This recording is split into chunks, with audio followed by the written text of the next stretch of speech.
Morning, church. I just want you to know, I remember Amari said that if you're wearing a C.H.A.O.S t-shirt, you're a friendly person. Well, I don't have a C.H.A.O.S t-shirt on, I'm still a friendly person.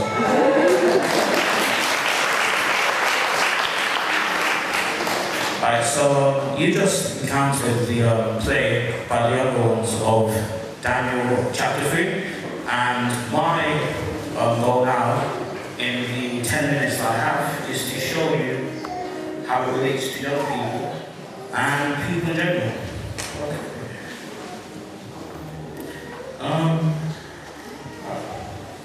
So when I was reading this, I kind of started off reading I obviously read Daniel chapter 3, then I read 2, then I read 1. So what I'm about to say encounters chapters 1, 2, and 3. So let's go. Number 1, in Daniel chapter 1, verse 11, it says,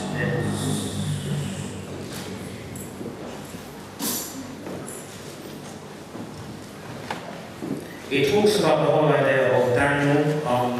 So the king wanted Daniel, Shadrach, Meshach, and Abednego, at the time they were called those names. He wanted them to eat the same food that they ate, but Daniel didn't want to eat that food because he thought that it was unclean. So he went about the whole idea of vegetarianism. He wanted to pretty much just eat vegetables and water. And I personally believe that this relates to young people, as it's the whole idea of not following mainstream trends.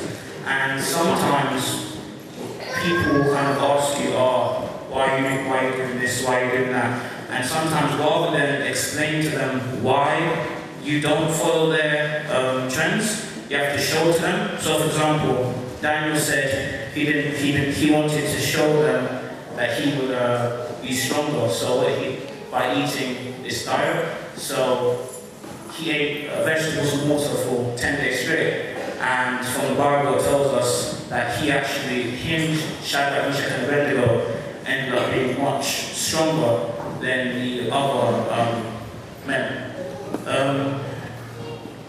And the second point that I have is sometimes as young people or anyone, we can kind of be put into situations of high responsibility that seem very impossible to do.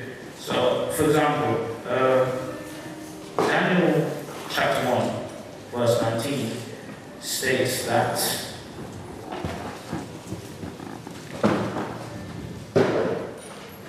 he found that none of the young men were as good as Daniel,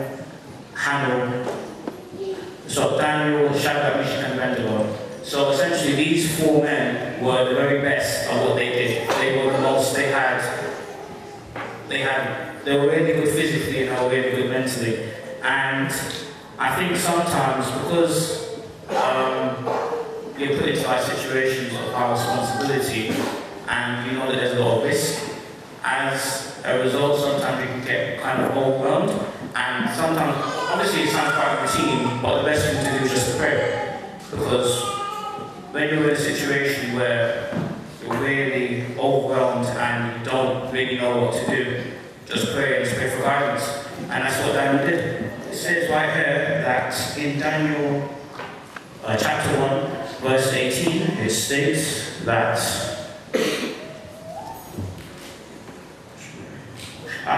it shows that how Daniel prayed together, and I think that whole idea of togetherness is also a key issue. We notice that Daniel, even though he was during this was all going to kind of affect him, he decided to play together with Shadrach, Meshach, and Abednego. I think it's the whole idea of when you're in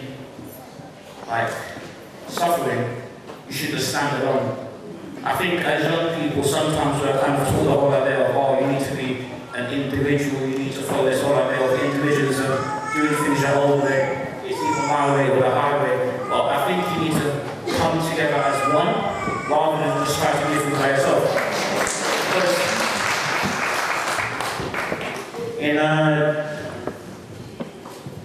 In the Bible it states that he did pray together with Shadrach, Meshach, and Abednego, and as a result, he was able to tell the king about his dream. third point is the whole idea of what we say and how it impacts others. The king was told that in Daniel chapter 2, verse 37, the whole idea of Daniel was basically saying to him that he was a really powerful king and he was like the best king. Obviously, this is word for word, I'm only saying what I interpreted it as. And as a result of this, the king was getting all of this praise, and later on, as the younger children showed you, he kind of took it to the extreme, the whole idea of his idols and people having to bow down to his idols. And the king himself saw himself as an idol. And I think personally this relates to social media. Anyone who uses Twitter or Instagram or, you know, I see your hand over there, I know you do. And it's the whole idea of, like, he wanted people to worship him. So it's almost like Twitter in the sense that he had a high proportion of followers, but even though he had a high proportion of followers, he lacked any form of actual personal connection with them. It's like, for example, the saying, I heard someone say on TV, they have over 1,000 friends on Facebook, but they have no one to talk to. It's the whole idea of, yes, I have all these people following me, but do they really know who I am?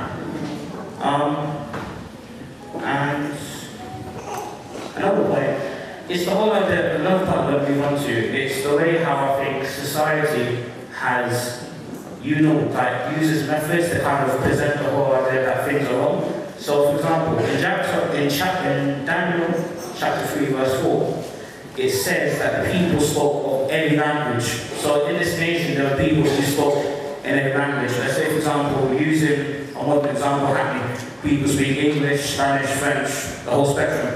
And what the king decided to do is that rather than, when they were told to bow down, I found it quite interesting that the king decided not to use speech, but to use music.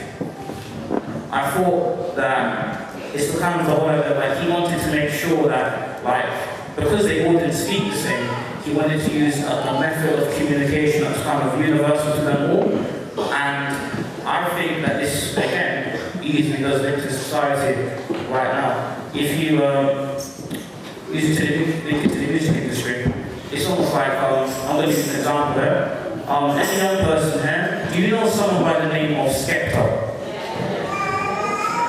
If anyone who doesn't know who C.H.A.O.S is a grime artist, and he pretty much started off in, I think, South London doing his thing, and he's so far kind of progressed to being known in the States and around Europe. It's the whole idea of, like, even though his music has like a universal like message, and obviously even though he's mentioned on YouTube, some of the things that he says isn't appropriate as well on YouTube about that. It's the whole idea of like what he's saying is universal, and as a result, even though all these people don't speak the same language, they can all kind of relate to what he's saying. One of his songs, he says, that's not me. He says, no, that's not me. Act like a race man, that's not me. The whole idea of I'm not going to bow down to society's norms, I'm going to do my own thing, and I'm not going to allow my surroundings to dictate who I am. And just to finish off, when I first read this, Daniel chapter 3, the very first thing that came to my mind was the whole idea of ISIS. Now you may think ISIS, what's he talking about? But if you think about it, C.H.A.O.S, Meshach, and Abednego were living in they were living in modern-day Syria right now. They are essentially the young men and women who are there right now who personally want to learn more about God and Jesus, but because they won't bow down to society, bow down to their surroundings, they're being beheaded and executed and all that kind of stuff. So I personally believe that's real life example which is happening right now. And I think that, just to finish this off, as young people we have a lot of power in what we can do. I mean, if you think about it, C.H.A.O.S, Meshach, and Abednego, they were just normal everyday guys. I mean, they were nothing powerful. They were literally just maybe like let's just say like in their early 20s, just normal guys doing their thing, you know. And I think that as a young person, don't allow your age to dictate what you're capable of. Because if you think about it throughout the Bible, you have all the, I can't think of any examples right now, but you have many examples of where young people have been chosen to do things that they weren't like necessarily like, they were like, oh no, I can't do that because I'm young. But they still did it and they stepped up. I think there's like young people, like we do have the ability to do things, and you can't allow like your age or where you're from or any of these factors that you sometimes use to dictate what you're capable of, because, you know, honestly, as long as you just put your mind to it, you're capable of anything.